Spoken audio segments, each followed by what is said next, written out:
Hi అండి, మీ అందరికి good health good life. ఈరోజు ఆరోగ్యకరమైన మునగాకు కారప్పొడి ప్రిపేర్ చేసుకుందాము.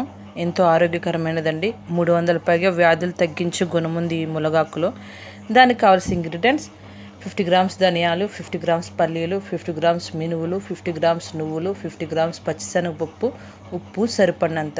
ఈ మునగాకు కారప్పొడి ఇడ్లీ దోశలోనే కాకుండా అన్నంలో, వేడివేడి అన్నంలో నెయ్యి వేసుకుని కూడా తింటే చాలా అంటే చాలా టేస్ట్గా ఉంటుందండి.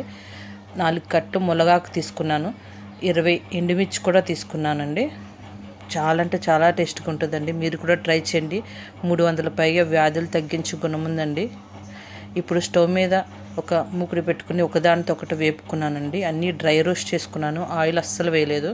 మినువులు, పచ్చిశనగపప్పు, పల్లీలు, నువ్వులు ఇవన్నీ డ్రై రోస్ట్ చేసుకున్నానండి, ఆయిల్ లేకుండా.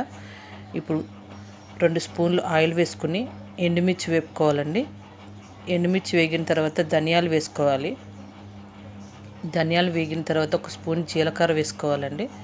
ఇప్పుడు పొయ్యి మీద మూకుడి పెట్టి పెద్దది 2 స్పూన్ల ఆయిల్ వేసుకుని మనం బాగా వాష్ చేసుకున్న మునగాకు వేసుకోవాలి. దాంతోపాటు కొంచెం టేస్ట్ కోసం కరివేపాకు కూడా వేసుకున్నాను. మీకు కావాలంటే వేసుకోవచ్చు. ఇవన్నీ డ్రై రోస్ట్ అయిపోయినాయి కదండి. వీటన్నిటిని ఒక మిక్సీ జార్లో వేసుకుని మెత్తడి పొడిలాగా ప్రిపేర్ చేసుకోవాలి. చాలా అంటే చాలా మంచిదండి ఆరోగ్యానికి. మునగాకే కదండి, తీసి పడేయకండి. 300 పైగా వ్యాధులు తగ్గించే గుణం ఉందండి ఈ మునగాకులో. ముందుగా నా ఛానల్ చూస్తే సబ్స్క్రైబ్ చేసుకోండి. నా ఛానల్లో మంచి మంచి హెల్త్ టిప్స్ కానీ అన్నీ ఉన్నాయి. ఇవన్నీ హెల్త్కి సంబంధించినవి పెడుతున్నాను. ఒకసారి నా ఛానల్ ఓపెన్ చేసి చూడండి. అలాగే ముందుగా నా ఛానల్ కొత్తగా చూసిన వాళ్ళు సబ్స్క్రైబ్ చేసుకోండి. నా ఛానల్ సబ్స్క్రైబ్ చేసుకున్న వాళ్ళు లైక్ కొట్టండి.